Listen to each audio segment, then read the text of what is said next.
Shalini's day began before sunrise. She would quietly slip out of bed, tiptoe into the kitchen, and start preparing breakfast. The aroma of hot parathas and freshly brewed tea would soon fill the house. Every morning, she placed steaming cups of tea before her husband, her son, and her daughter, always just the way each of them liked it. Her husband preferred his strong and sugary. Her son wanted more milk, and her daughter loved hers with ginger. And Shalini? She always poured herself a cup too, but never drank it while it was hot.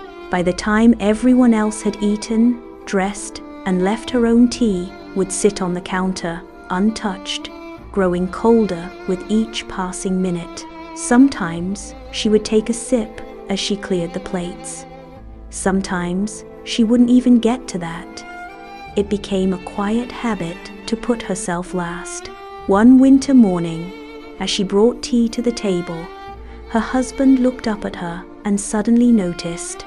There she stood, her hands busy, her forehead glistening from the heat of the kitchen, her own cup still sitting in the corner, untouched. He watched as she wiped her hands and picked up her cold cup of tea with a faint smile, as though it didn't matter. That morning, something shifted inside him. He stood up, walked into the kitchen, and made her another cup, this time hot and fragrant. He placed it gently in front of her and said softly, "For all the times you gave up warmth for us, today, let this warmth be just for you." Shalini froze for a moment. Then her eyes welled up. She took a sip of the hot tea, her first in years, and felt not just the warmth of the tea, but also of being seen, being appreciated.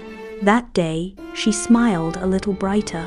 Sometimes, it takes just one small gesture to make someone feel valued. When was the last time you noticed the quiet sacrifices of the women in your home? Maybe today is a good day to make them a hot cup of tea.